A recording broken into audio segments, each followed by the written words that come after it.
سلام اس پر کہ جس نے بے کسوں کی دستگیری کی، سلام اس پر کہ جس نے بادشاہی میں فقیری کی، سلام اس پر کہ جس کے گھر میں چاندی تھی نہ سونا تھا، سلام اس پر کہ ٹوٹا بوریا جس کا بچھونا تھا،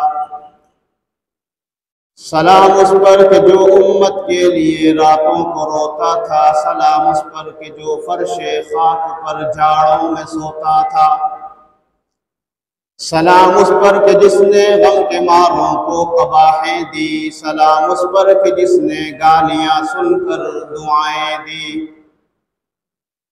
سلام اس پر کہ جس کے پریشان حال دیوانے سنا سکتے ہیں اب بھی خالد و حیدر کے افسانے، سلام اس پر کہ جس کی زندگی درس بصیرت تھی، سلام اس پر کہ جس کی ذات فخر آدمیت تھی، حضور آئے تو سر آفرینش پا گئی دنیا، اندھیروں سے نکل کر روشنیوں میں آ گئی دنیا، ستے چہروں کا زنگ اترا بجھے چہروں پہ نور آیا، حضور آئے تو انسانوں کو جینے کا شعور آیا۔ لائق ست تکریم و تعظیم سامعین و حاضرین، ربیع الاول کا بابرکت مہینہ شروع ہو چکا ہے۔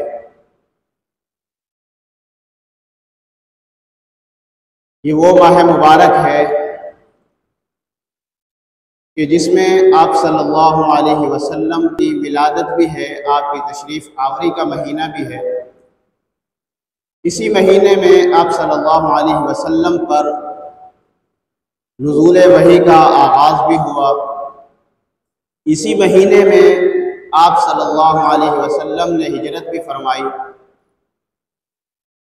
اور اسی مہینے میں آپ صلی اللہ علیہ وسلم کی وفات اور آپ علیہ السلام کی رحلت بھی ہوئی۔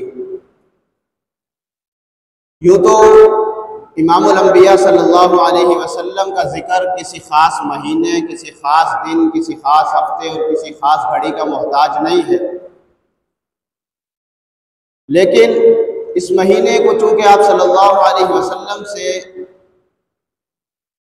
بہت ساری نسبتیں ہیں، تو اس مہینے میں آپ علیہ السلام کا تذکرہ، آپ کا ذکر مبارک کثرت سے ہوتا ہے اور کیا جاتا ہے۔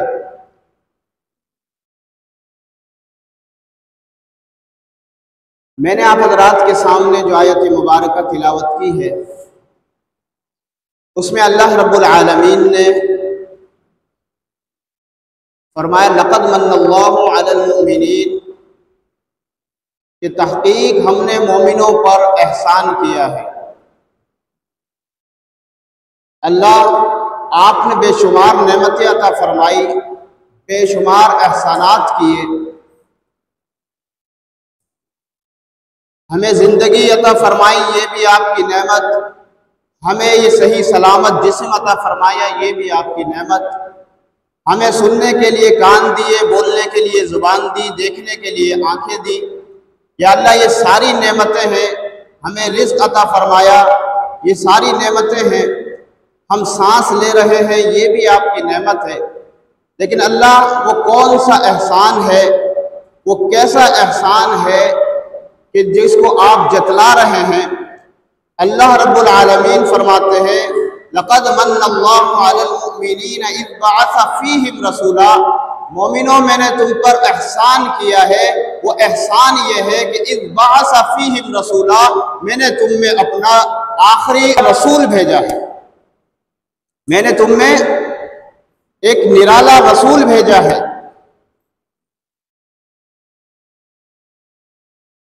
اذ بعث فیہم رسولا، اللہ نے یہاں من کا لفظ استعمال کیا۔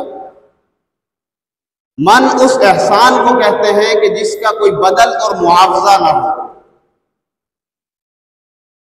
اور پھر اس احسان کی قدر اور قیمت اس وقت پتہ چلے گی کہ جب ہمارے سامنے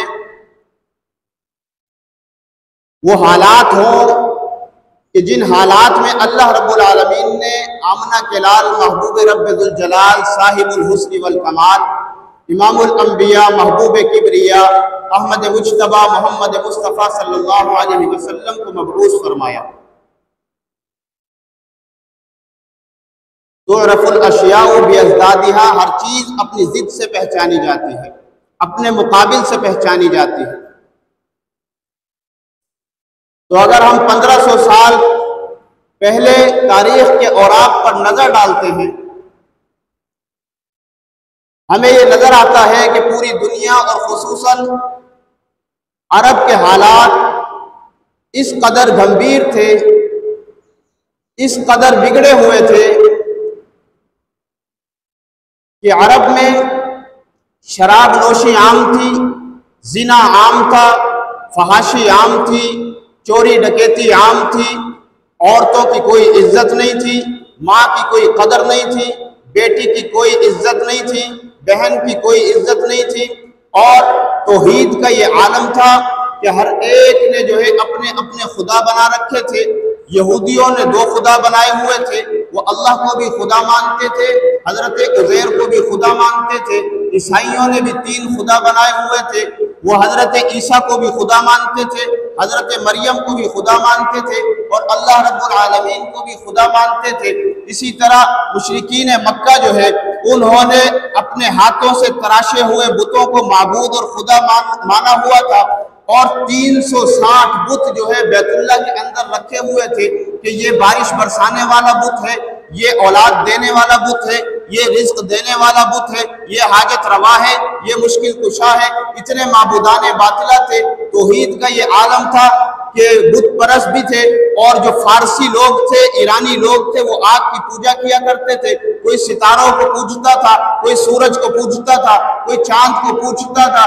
حضرت ابو ذر غفاری فرماتے ہیں کہ میں ایک موقع پر سفر میں تھا، میں نے اپنے ساتھ ایک بت رکھا کہ سفر میں جاؤں گا تو اس کو حاجت روا بنا کر اس سے مانگوں گا، اس کو مشکل کشا بنا کر اس سے مانگوں گا۔ تو حضرت ابو ذر فرماتے ہیں جب میں سفر میں نکلا ہوں اور ایک بیابان اور میدان میں پہنچا ہوں، وہاں مجھے بھوک اور پیاس لگی، تو میں نے سوچا کہ اپنے معبود سے مانگتا ہوں۔ اپنے اس بت کو نکال کر میں نے اپنی جیب سے نکالا اور سامنے رکھ دیا، دیکھو بت بھی جیب میں آ گیا، اور سامنے رکھ کر کہا کہ مجھے کچھ کھانے کو دو، کچھ پینے کو دو۔ لیکن میرے دل میں خیال آیا کہ یہ دنیا جو ہے یہ دارالاسباب ہے، کوئی ہیلا وسیلہ کرنا پڑتا ہے۔ تو میں نے سوچا کہ چلو میں ذرا نکل جاتا ہوں، گھومتا پھرتا ہوں، کہیں کوئی درخت نظر آئے گا جس پہ کوئی پھل لگا ہوا ہوگا، وہ توڑ کر کھا لوں گا۔ تو میں نکل گیا، جب واپس آیا تو میں نے دیکھا کہ میرا بت جو ہے وہ گیلا ہو رہا ہے، میرا خدا گیلا ہو رہا ہے۔ میں نے کہا کہ واہ، یہاں ہم پانی کو ترس رہے ہیں، آپ کیسے خدا ہیں جو چھپ کر نہا رہے ہیں؟ تو میں نے اسے کہا کہ آپ چھپ کر نہا رہے ہیں یا پانی کو ہم ترس رہے ہیں؟ میں نے کہا کہ پانی اس کے پاس آیا کیسے؟ میں دیکھوں تو صحیح۔ کہا کہ میں ذرا چھپ کر بیٹھ گیا، تو اتنے میں نے دیکھا کہ جنگل سے بندر آیا اور اس نے آ کر میرے خدا پر، میرے بت پر جو ہے پیشاب کر دیا۔ کہا کہ بس پھر میرے دل پہ چوٹ لگی، اور میں آ کر محمد عربی صلی اللہ علیہ وسلم کے دامن سے وابستہ ہو گیا، اور میں نے کلمہ لا الہ الا اللہ محمد الرسول اللہ کا اقرار کر دیا۔ تو توحید کا یہ عالم تھا، اور عورتوں کی کوئی عزت نہ تھی، عورتوں کو زندہ درگور کیا جاتا تھا۔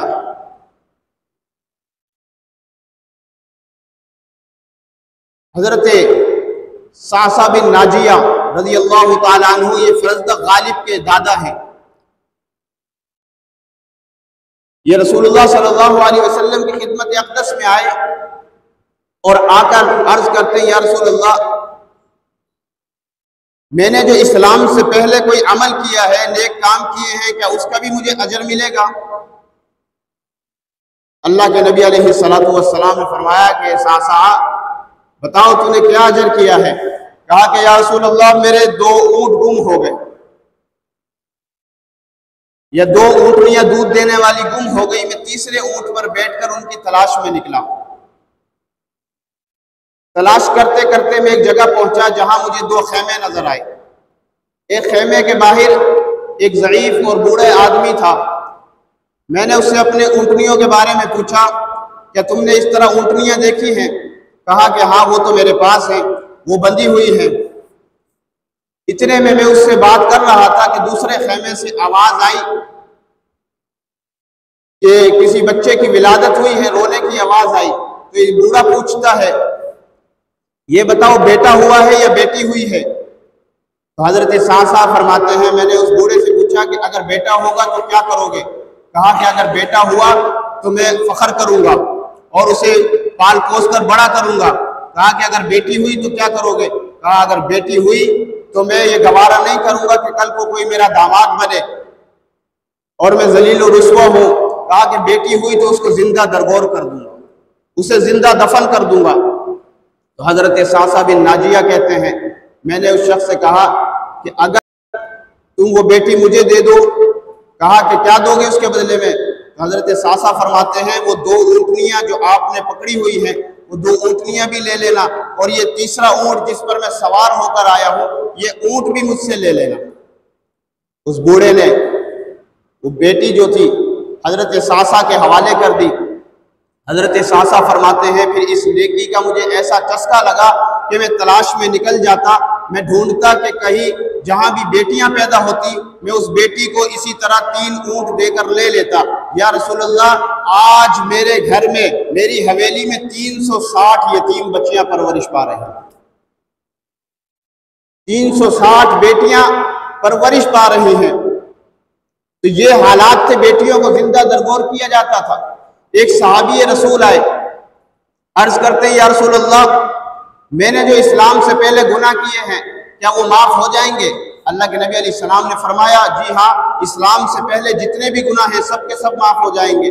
صحابی کہتے ہیں یا رسول اللہ اگر وہ گناہ اتنا بڑا ہو، اتنا سخت ہو، کیا وہ بھی معاف ہو جائے گا؟ کہا کہ سب معاف ہو جائیں گے۔ یہ صحابی کہتے ہیں کہ یا رسول اللہ میں ڈرتا رہتا ہوں، مجھے خوف رہتا ہے، میں نے ایسا گناہ کیا ہے جسے میں بھول نہیں سکتا، مجھے رات کو نیند نہیں آتی۔ اللہ کے نبی علیہ السلام پوچھتے ہیں بتاؤ تو آخر وہ ایسا گناہ کون سا گناہ ہے جو تو نے کیا؟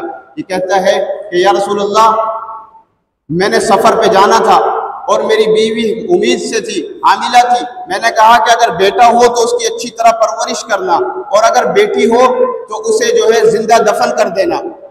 کہتا ہے میں سفر پہ چلا گیا، جب کچھ سالوں کے بعد، کچھ عرصے کے بعد واپس لوٹا، میں نے دروازے پر دستخط دی تو ایک ننھی منھی معصوم بچی نے دروازہ کھولا اور پوچھنے لگی آپ کون ہیں؟ میں نے کہا میں اس گھر کا مالک ہوں۔ جب اس نے یہ سنا تو بابا بابا کہہ کر مجھ سے چپٹ گئی کہ بابا آپ ابھی تک کہاں تھے، آپ کہاں چلے گئے تھے؟ وہ چپٹ گئی اور مجھ سے پیار کرنے لگی۔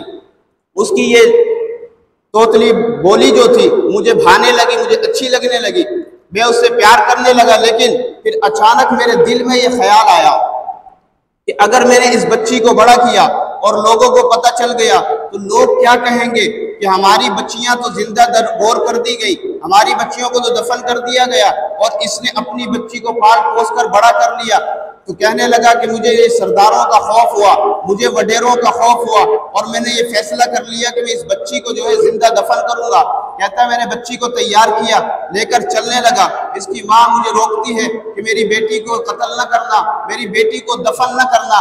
یہ صحابی رسول کہتے ہیں کہ میں اس بچی کو لے کر چلتا گیا، کدال ہاتھ میں لے لی اور میں چلتا جا رہا ہوں۔ ایک صحرا میں پہنچا، میں نے وہاں پہنچ کر ایک کھڈا کھودنا شروع کیا، وہ کھڈا کھودتا جاتا تھا، یہ بچی جو ہے میرے پسینے کو اپنے چھوٹے سے دوپٹے سے صاف کرتی تھی، میں کھڈا کھودتا جاتا تھا، یہ بچی میرے چہرے پر لگنے والی گرد و غبار کو اپنے اس دوپٹے سے صاف کرتی تھی اور کہتی تھی بابا تھوڑا آرام کر لے، کیا کر رہے ہیں؟ لیکن میں کھڈا کھودتا گیا، مجھے اس بچی پہ ذرا بھی ترس نہ آیا۔ جب کھڈا میں نے کھود لیا، جب وہ گڑھا مکمل ہو گیا، میں نے اس بچی کو جو ہے پکڑا اور دھکا دے دیا۔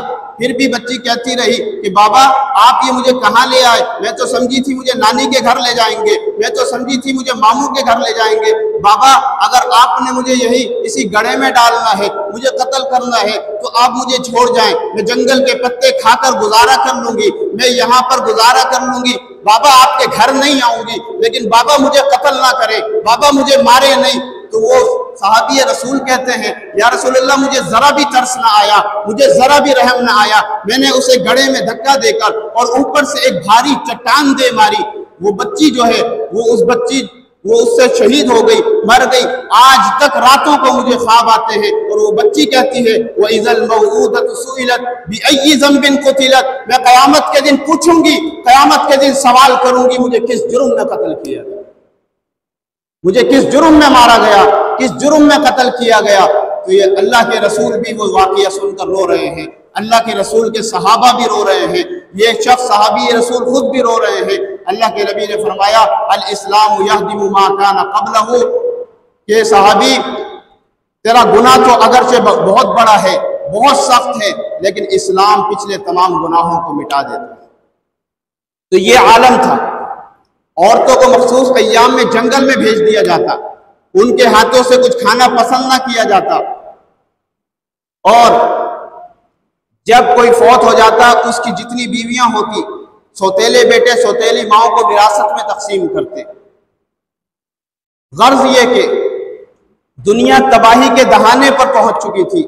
اللہ کا قرآن کہتا ہے وَكُنْتُمْ عَلَى شَفَا حُفْرَةٍ مِّنَ النَّارِ، کہ تم آگ کے گڑھے کے کنارے پر پہنچ چکے تھے۔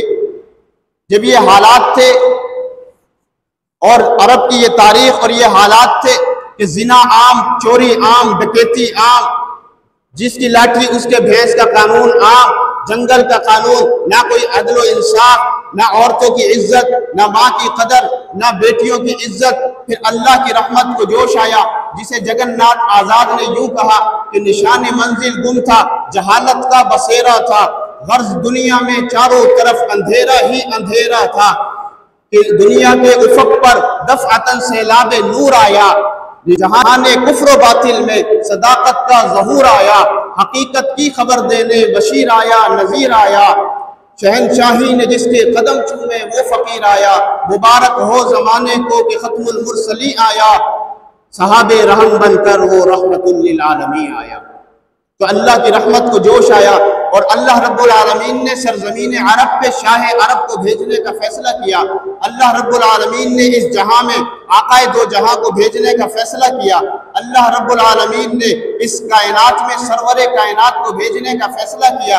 اللہ نے فرمایا لقد من اللہ علی المؤمنین، کہ اے مومنوں میں نے تم پر احسان کیا ہے، اذ بعث فیہم رسولا، میں نے تم میں اپنا رسول بھیجا ہے۔ جب اللہ کے نبی علیہ السلام دنیا میں تشریف لائے تو اللہ کے محبوب نے در در پہ جھکنے والوں کو ایک اللہ کے در پہ جھکایا، فرمایا قولوا لا الہ الا اللہ تفلحوا، لوگوں لا الہ الا اللہ پڑھ لو، ایک اللہ کو حاجت روا مشکل کشا معبود اور بگڑی بنانے والا مان لو، تم کامیاب ہو جاؤ گے۔ پھر اللہ کے محبوب علیہ السلام کا احسان بنی نوع انسان کے تمام طبقات پر ہے، عورتوں پر اللہ نے یہ احسان کیا۔ اللہ نے نبی کو بھیج کر عورتوں کے حقوق بتائے کہ عورت اگر تمہاری ماں ہے تو الجنت تحت اقدام الامہات، تمہاری ماں کے قدموں کے نیچے اللہ نے جنت رکھی ہے۔ عورت اگر تمہاری بیٹی ہے تو اللہ نے بیٹی کو رحمت بنایا ہے۔ آپ علیہ السلام نے فرمایا کہ جس نے اپنی دو بیٹیوں کی پرورش کی اور انہیں پڑھایا لکھایا، انہیں بڑا کیا، تو وہ کل قیامت کے دن مجھ محمد کے ساتھ ایسے ہوگا جیسے یہ دو انگلیاں۔ تو اللہ کے نبی علیہ السلام نے آ کر عورتوں کو بھی حقوق دلائے، مزدور کو بھی حقوق دلائے۔ فرمایا آت الاجیر اجرہ قبل ان یجف عرقہ، کہ مزدور کو اس کا پسینہ خشک ہونے سے پہلے اس کی مزدوری جو ہے ادا کر دو۔ اور اللہ کے نبی علیہ السلام نے جانوروں کو حقوق دلائے۔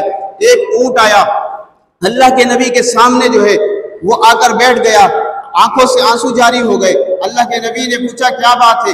اس نے جو ہے اللہ کے نبی کو اپنی شکایت کی، مالک کا شکوہ کیا۔ صحابہ نے پوچھا یا رسول اللہ یہ اونٹ کیا کہہ رہا ہے؟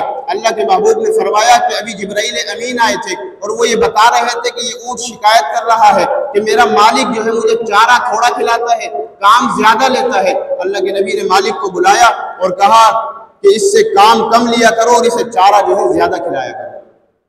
تو اللہ کے نبی علیہ السلام پورے عالم کے لیے رحمت بن کر آئے، وما ارسلناک الا رحمت للعالمین۔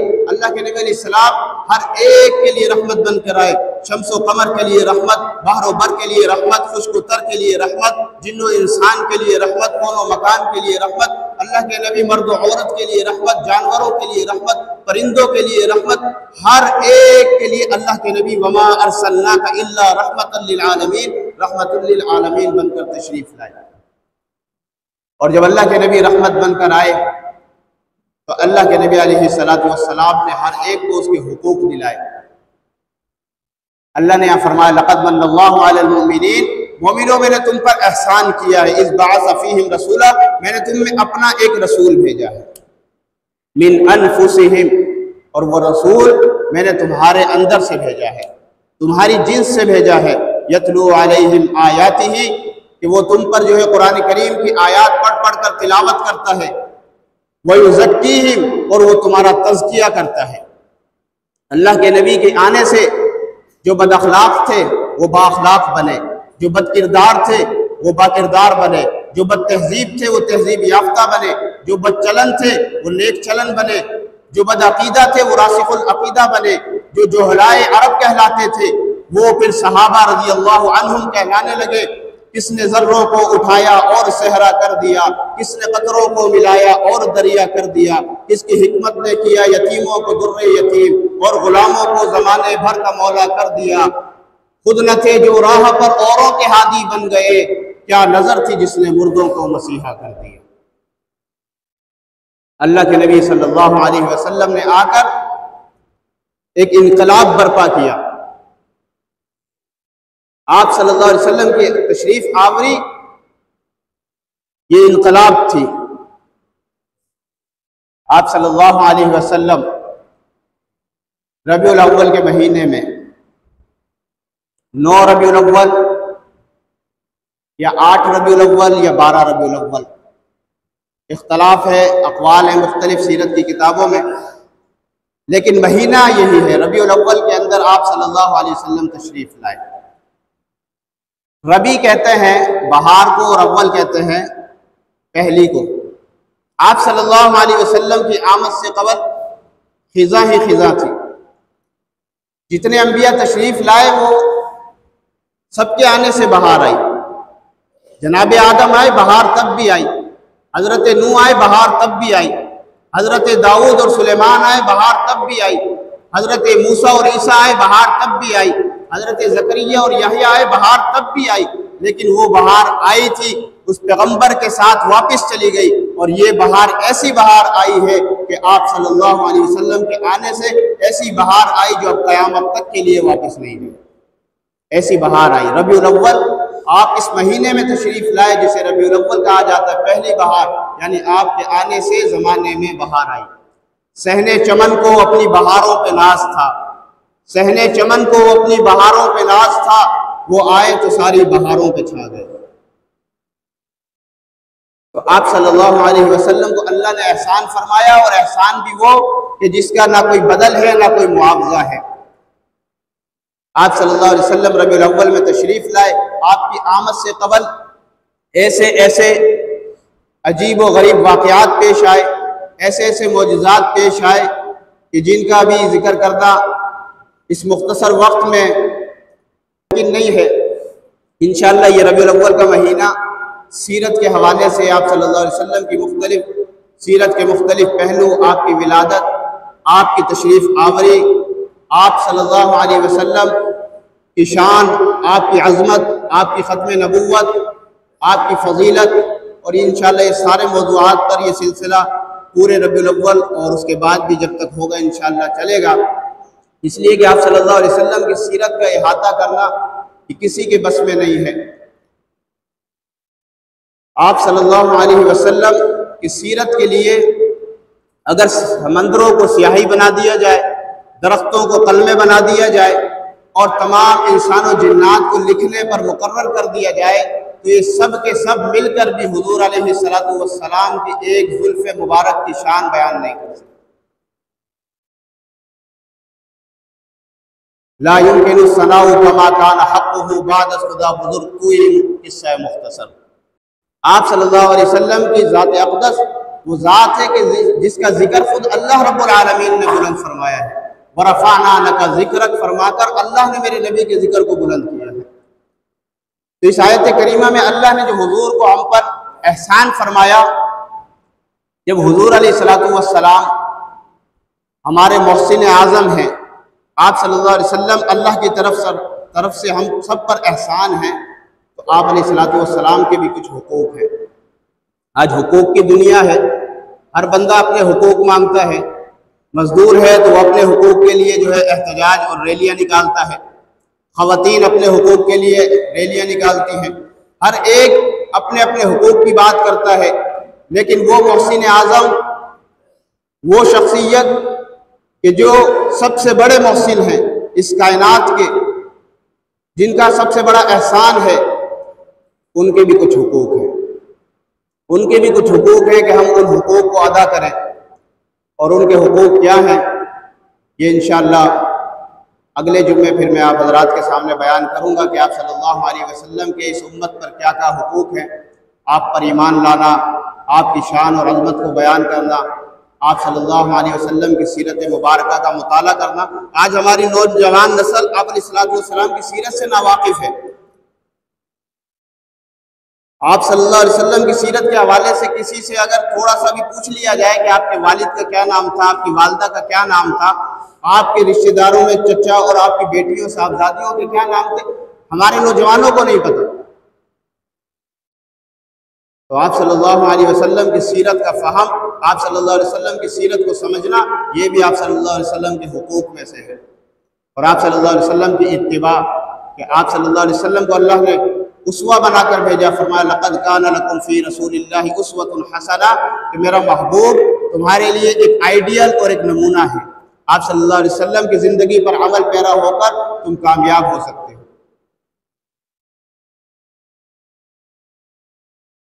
وسعت دل ہے بہت، وسعت صحرا کم ہے، اس لیے مجھے تڑپنے کی تمنا کم ہے۔ وما علینا الا البلاغ المبین۔